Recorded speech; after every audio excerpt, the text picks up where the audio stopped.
Nigdy nie było łatwo. Przez całe życie tak sobie myślałem. Za co ja mam być wdzięczny? Za co? Zawsze coś jest, za co można być wdzięcznym.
Jest noc.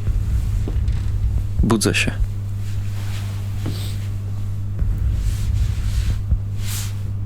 Mam ciężką głowę. Powoli próbuję wstać. Łóżko jest twarde, boli mnie.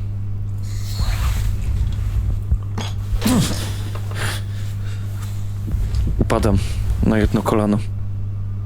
Jednak za szybko wstałem. Podnoszę się. Zniszczony. Moje myśli są chaotyczne. Tak jakby bez kontroli chciały przenikać jedna drugą, wiązać się, przerywać.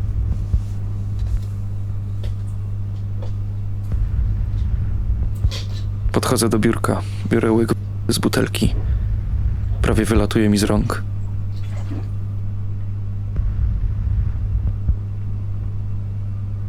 Zero-jedynkowa uwaga nie może ogarnąć wszystkiego. Odbiera jedynie część informacji.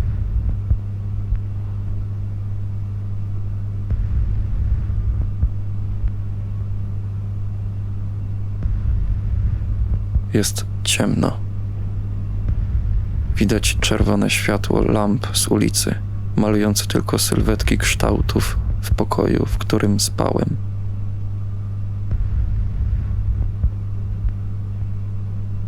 I szum drobnych, kolorowych punktów przed oczami. Słychać moje ciche bicie serca i jazgoczącą ciszę.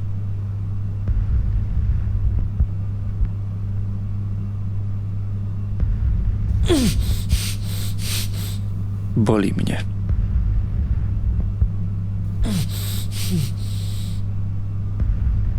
Nie plecy od tego cholernego łóżka, ani stawy, kości też nie. To jest tam w środku. Tak jakby w brzuchu. Tak jakby w głowie. Najbardziej poza ciałem. Wbrew pozorom to naprawdę strasznie boli. To kłujące, osobliwe uczucie, przypominające wbijanie setki igieł bezpośrednio w układ nerwowy. Skutkiem tego bólu jest mimowolny skurcz brzucha. Ciało jednak zabezpiecza się jak potrafi i natychmiast odsuwa od siebie to uczucie. Pozostaje tylko dym po wybuchu.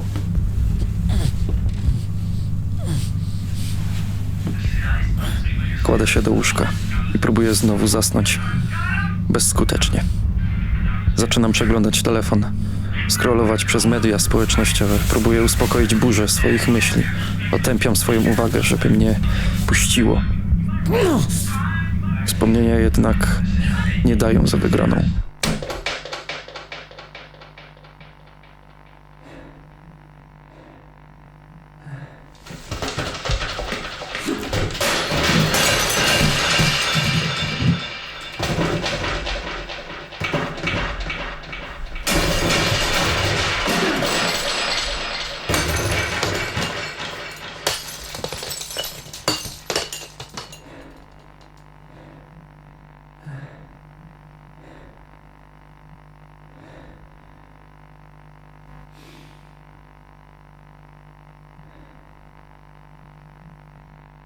Ubieram się.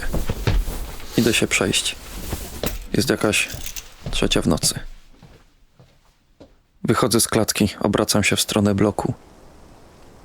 U sąsiadów piętro wyżej pali się światło. Pewnie ten ostatni hałas ich obudził. Dawno nie zdarzyło mi się nic takiego. Zazwyczaj robiłem wszystko po cichu. Na osiedlu jest mgła. W powietrzu czuć zapach smogu. Jest bardzo cicho. W oddali słychać jedynie nieśmiałe ćwierkanie pierwszych ptaków i kropiący deszcz. Moje kroki są niepewne. Muszę się lepiej obudzić. Całą pracę ciała próbuję włożyć w te kroki, żeby uciec od swoich myśli.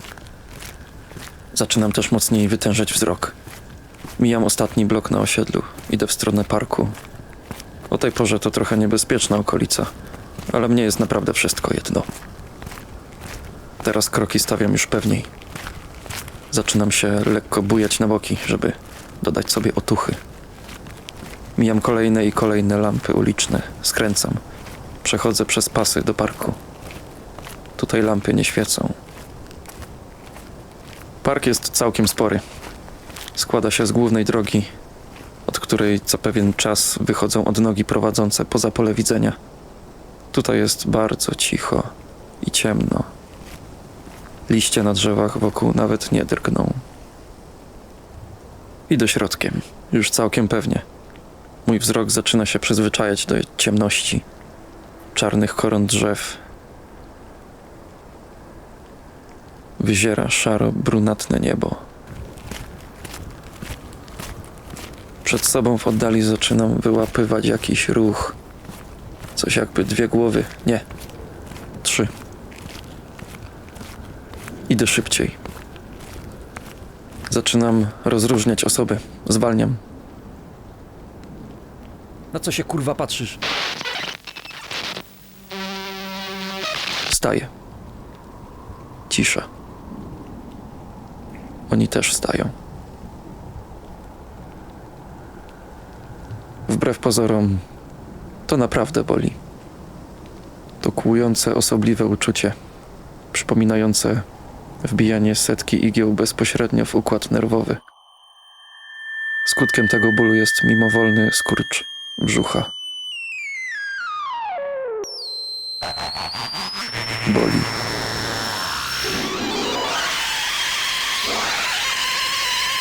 Czuję igłę w głowie. Tracę przytomność.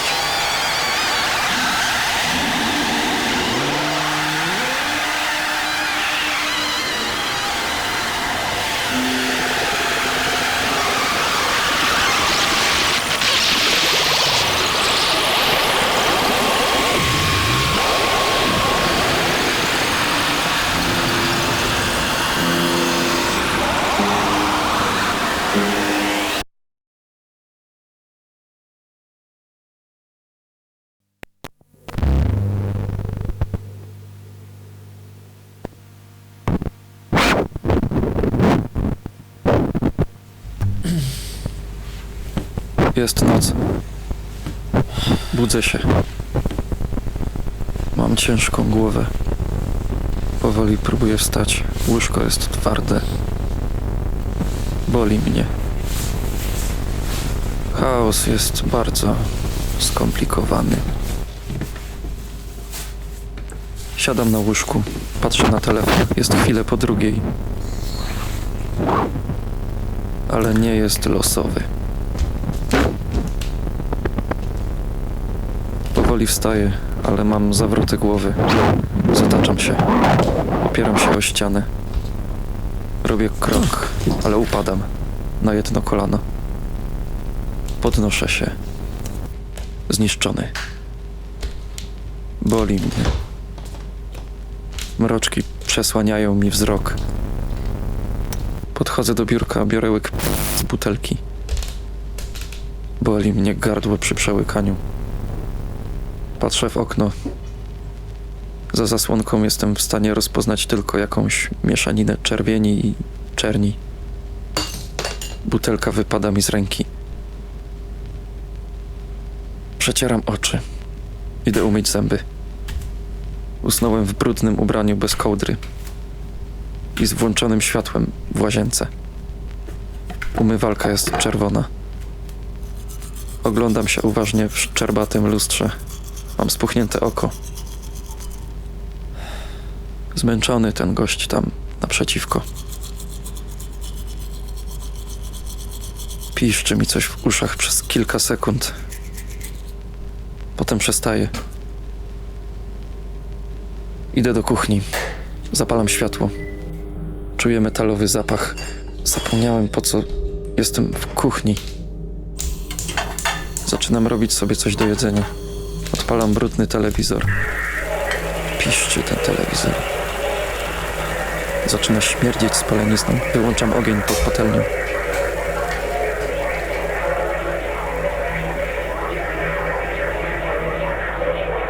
Widzę kolorowe plamy. To ludzie, co planują remont mieszkania.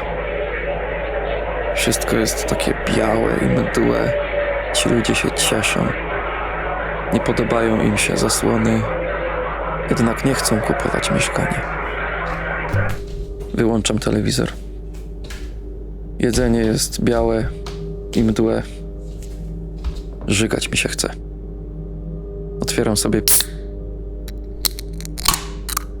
Jest ciemno i trochę zimno. Nie włączają jeszcze ogrzewania, bo jest za ciepło w dzień. Patrzę w okno. Za zasłonką widzę tylko jakąś mieszaninę czerwieni i czerni. Usłyszałem jakby pukanie do drzwi. Wyglądam przez Judasza. Nikogo nie ma. Wracam do kuchni i słyszę za sobą, że ktoś drzwi otwiera. Siemanko, brachu. Julek? Co ty? Nienawidzę swojego życia. Co? Julek to mój młodszy brat, ale wyjechał do pracy i dokłada się mamie do czynszu. Co on tu robi? Z rok go nie widziałem. Na co się tak patrzysz? Słyszałeś mnie, nie chcę cię już kłamać. Julek, ja... Kurwa, zjebało. Zostawiłeś nas, kiedy cię potrzebowaliśmy, nie było cię. Wiesz, ile się mama napłakała? Wejdź do środka, pogadamy, co? Napijemy się po Spierdalaj mi z tym piwkiem, kurwa, debilu jebany. Mówiłeś, że jak ojciec umrze, to nas nie zostawisz, że będziesz mamie pomagać.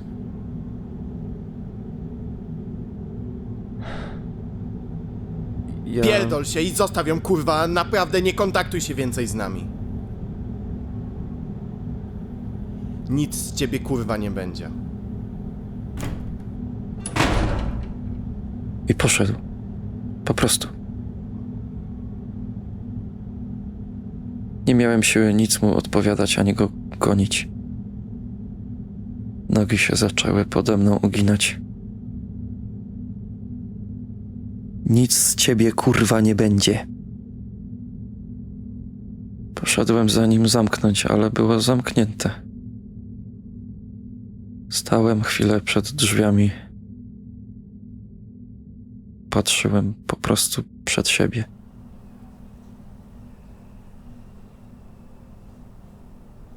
Położyłem się na dywanie w przedsionku. Tak na chwilę. Chciałem rozprostować plecy. Obudziło mnie słońce z kuchennego okna. Była 8 rano. Kurwa. Zacząłem się na prędce ubierać. Nie wziąłem prysznica. Czuję, że śmierdzę. Umyłem szybko zęby. Nie ma sensu się golić. Prawie wyrżnąłem o rozrzucone ciuchy. Ubrałem się w to, co tam leżało w sypialni i wybiegłem z domu. Wiedziałem, że mogą mnie tym razem wyjebać z roboty. Próbuję zdążyć na 8:15. Bardzo się boję, że kierownik mnie zwolni. To nie moje pierwsze spóźnienie. Kierownik się wkurwił. Ale nie zgłosił wyżej. Dostałem ostatnią szansę.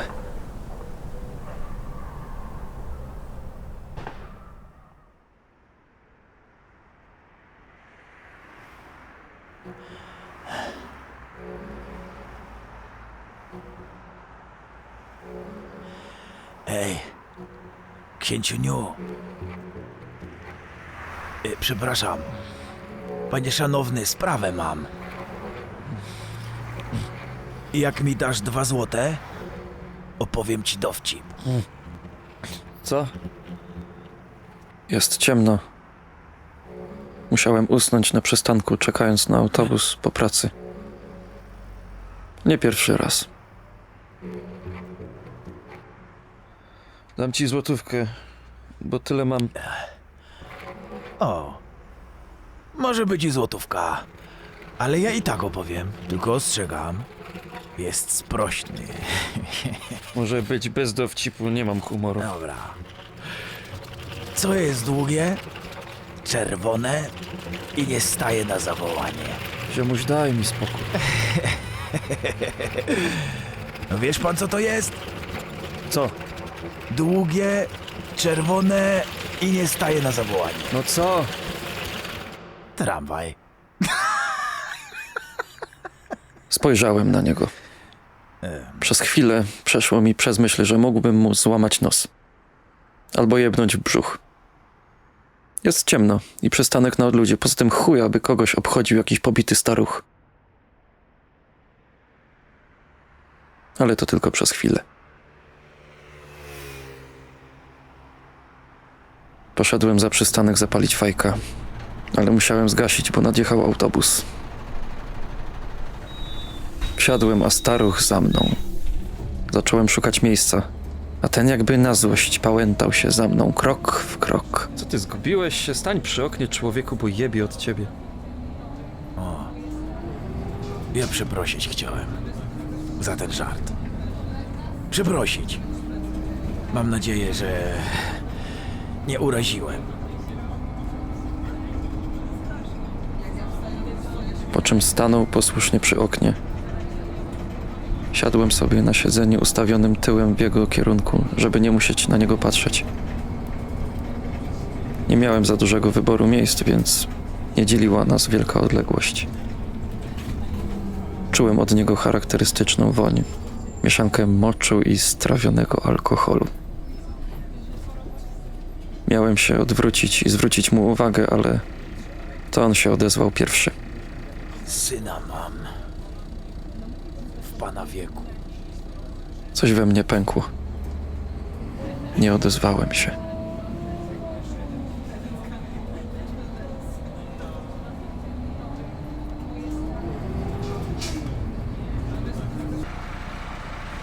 Wysiadam z autobusu. Idę w stronę supermarketu, ale nie chcę. Próbuję być twardy, ale jest ciężko. W autobusie nie jest tak ciężko jak w tych jebanych sklepach. Zawsze tu musi być tyle ludzi. Włączam sobie muzykę. Czasem się po prostu nie da. Chcę wyjść, ale nawet koszyka nie wziąłem. Wracam się po ten koszyk. Najpierw... No i straciłem przytomność.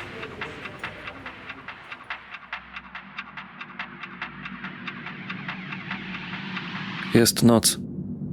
Budzę się. Próbuję wstać. Tracę przytomność. Jest noc. Budzę się. Próbuję wstać. Tracę przytomność. Jest noc. Budzę się. Próbuję wstać. Tracę przytomność. Jest noc.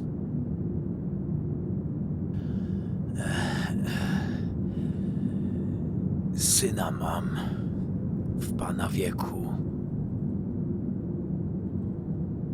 A ja ojca miałem w pana wieku.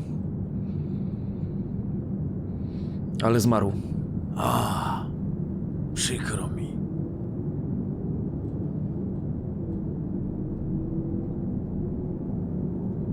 Jak masz na imię? Kuba. A ty? Jacek. Gdzie jesteśmy? No, w autobusie. Nie widzisz? Nie. Nic nie widzę. Całe życie gdzieś się przewijam, proszę ja ciebie. Ale nie żałuję zmian. Nie. Żałuję, że za mało ich było. Czemu mi to mówisz? Że mi kurwa siły na więcej nie starczyło.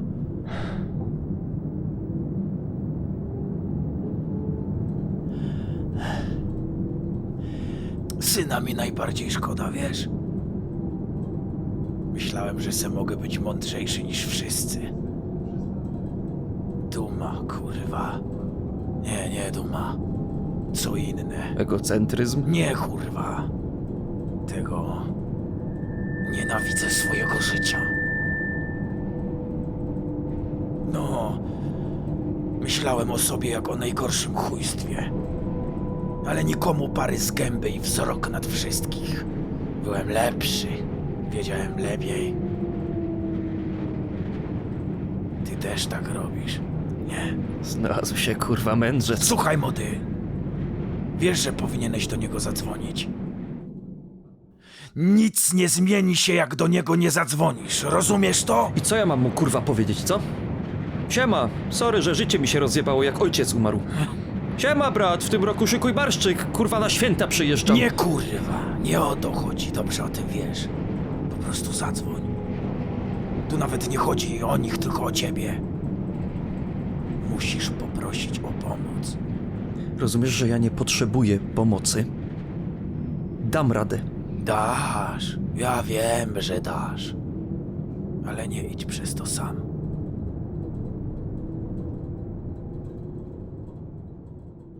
Nie dasz rady sam.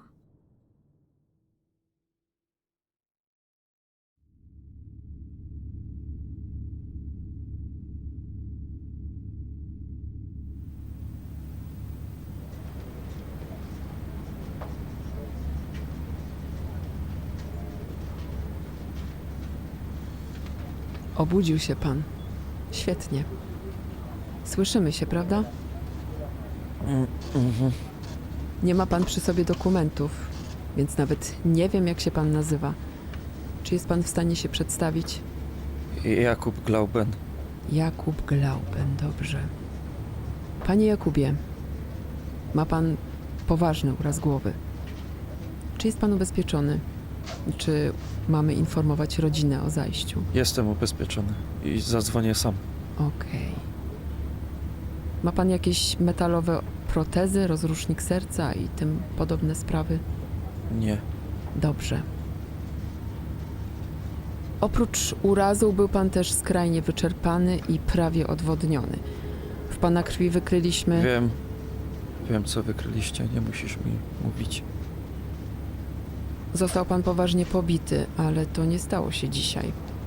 To cud, że pan w ogóle doszedł do sklepu. Jak bardzo poważnie. No, jeszcze jednego uderzenia w głowę pan nie przeżyje.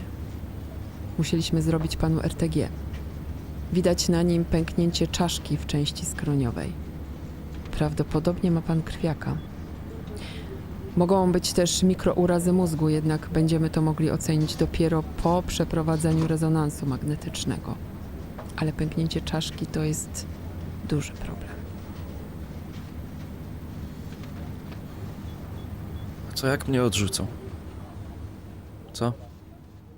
Co jak mi powiedzą, że już za późno, żebym odszedł? Nic. Żyjesz. I tyle. Na razie proszę odpoczywać. Proszę pani, Tak? bo ja na odwyk chciałbym iść. Jak to się robi?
Halo?